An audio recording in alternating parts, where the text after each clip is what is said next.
Hey everybody, it's Dr. Albert Snow here, Holistic Gastroenterologist, the creator of the GI Cure protocol, the only natural protocol and really the only protocol in the world that actually heals all the inflammatory bowel conditions, IBS, Colitis, and Crohn's. When I say healed, healed. No maintenance, no dietary restrictions afterwards. 3 or 4 months, you're healed. I'm very proud of that, but today I'm going to talk about one of my stories I have that in the series of called Fast Food Karma, where I was a vegetarian for many years and decided to start eating animals again. A little difficult when you're vegan for years and then you have a family and everyone wants Happy Meals and all this junk, and I just gave in. And so once you open up Pandora's box, this karma comes out. I'm thinking, I'm eating animals. Are they going to get revenge on me? Am I somehow going to get trampled by a wild stallion or something? Or is a caterpillar going to bite me? And I don't even know if they bite and poison me or something. What's going to go on? The animals are going to be mad at me. So anyways, I was brave. I said, the heck with it. I'm going out and eat some animals. So I told a story just recently about my trip to McDonald's where I had some karma. Karma, you know what that means, is things come back at you. And the animals, I think, are extracting karma on me because I went to a series of all the big fast food things. I just got the biggest burger they had and said, let's see what happens with karma. And every stop along the way, there was karma. And, I'm still eating animals, but I don't know if there's any things left that can happen to me. Maybe I'll tell you another one. We talked about McDonald's and the cherry pies. That's a recording that should be on my YouTube channel here. If you're interested, listen to it. If you're not interested, just say, fuck you, I don't care about your stories. I just want my bowel fixed. We'll do that too, most of the time, 90% of the time. But, so... all these fast food karma stories come about when my wife wasn't home to cook. I'm old school, you know what I mean? If my wife's not home, or she was home 90% of the time, I don't even toast nothing. I don't do anything. And so I got to go out, and with what I do for work, and I work almost 24 hours a day, so I'll go out for weeks without leaving the house. So here it is. I'm starved. I got to go out. She's off doing whatever she's doing with her friends. And so I got to get something to eat. So I drive down the road, and there's a Kentucky Fried Chicken. Never been there before. So I said, I'm just going to pull in. Maybe I pulled a sharp turn almost right in front of a cement truck. Crazy. Remember that. I could have gotten killed there. But I pulled up to the window, and I'm starved. I'm starved. And I've had Kentucky Fried Chicken a little bit, a piece here and a piece there. Maybe a family event they had something. But, I didn't really know what they were about. So chicken says it all, right? So I said, pull up, and I said, I'm really hungry. They said, what do you want? I said, I want something big. Yeah, I need a lot of food. I'm hungry. And they said, well, you have a choice between, they gave me different names of things, the number 1, number 2, and then they had this other thing called the Grande program or something, Grande. So I said, well, the Grande is, I said, I don't know, it sounds like a big thing, right? And they said, yeah, it's a lot of food. I said, well, I'm hungry. I need a lot of food. I don't want a little piece of chicken and a scoop of mashed potato. They said, well, you're going to want maybe number 2 or 3 or whatever the program was of the. I said, well, how many drumsticks or whatever? And they said, 3. And I go, oh, no, I need more than that. I said, I'm on my own. I told the guy. I said, my wife's not home. I said, you got to give me more information. I said, what's the biggest thing you got? I just want the biggest.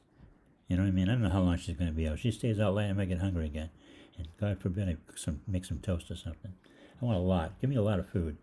Well, they said, I said, what's the biggest thing you got? I said, don't stammer. Tell me. Here I am. I want the biggest. Oh, you would want the something grande. Grande. So I said, yeah, give me the grande. Do I need 2 of them? Because I'm hungry. And he said, well, no. 1 will do. It'll be too much food for you. I go, no.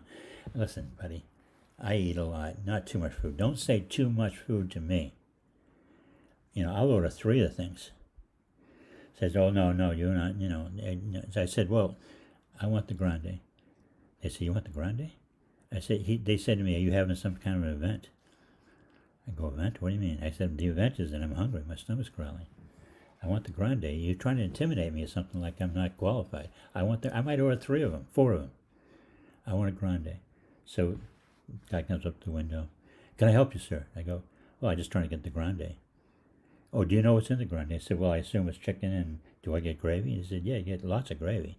You're going to get more gravy than you'll use." I go, "Well, I want the grande. And maybe I'll even, I tell you what, I might even want more gravy.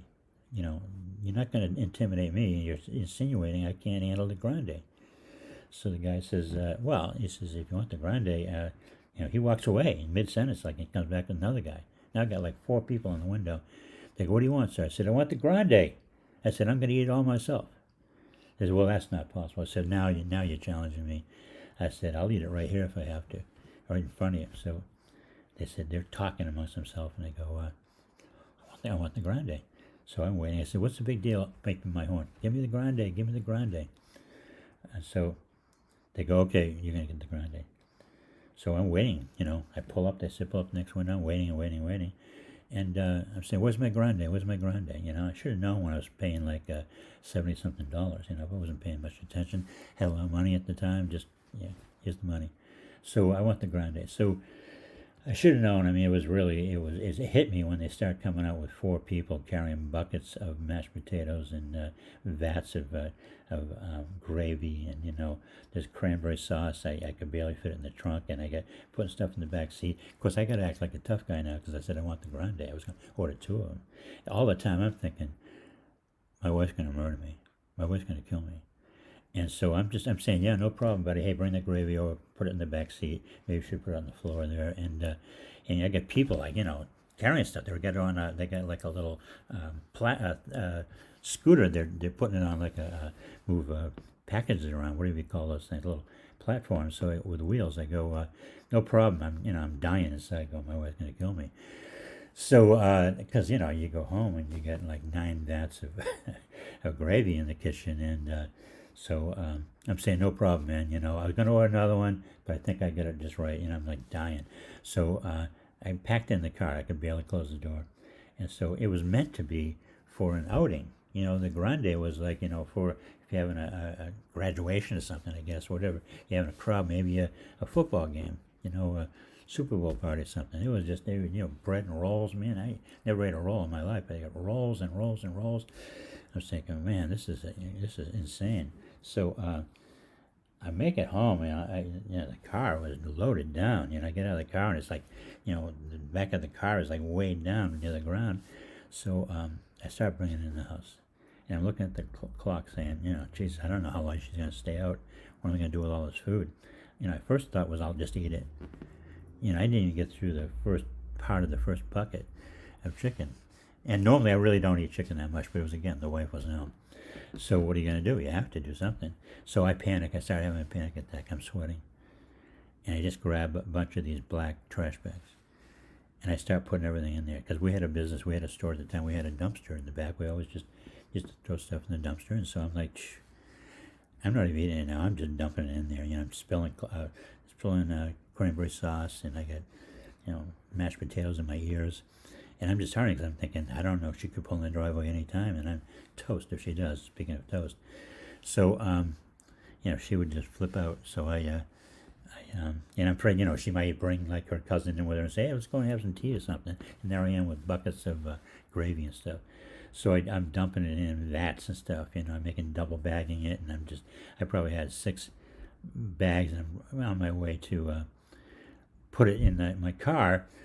And my wife pulls in with her cousin. But I have everything bundled up in the bags, and I'm putting them in the trunk. So she says, "Hi, how you doing?" Cousin sure enough is going to come in. And I'm thinking, did I leave anything? Did I clean up cranberry sauce? And so I ran back in before they could get really out of the car. And I go, everything looks good. I took a towel and did a couple of spots. And so I come on, she goes, "What's in the bag?" And I said, "Oh, just, cleaned out some closets and stuff." And, the attic had a lot of junk in it. And, sure. And she's like looking at me, and if she didn't have her cousin with her, she probably would have really drilled me. But I said, "Yeah, everything's under control. I was just trying to do a good thing." I said, "Try to make use when my lover's not here with me. I try to stay busy, not have to think about you every minute. You're my love." And so she just looks at me like you're a weirdo. And her cousin just sort of smiles. They go in the house. I'm just thinking someone's gonna step on some mashed potatoes or something. I drive to the dumpster, throw it all in there. I ride around for a while in my car, and I'm looking and making sure there's some potatoes here, and I didn't eat any food. I'm starved. I was in a panic. I'm thinking, what am I going to get now? Maybe I'm going to have to go home and make toast, or ask her to make toast. So I'm driving around not knowing what to do. I finally pull in, and she goes, "Where you been?" I said, "I don't know. I'm just, you know, So I asked her, "Will you make me some toast?"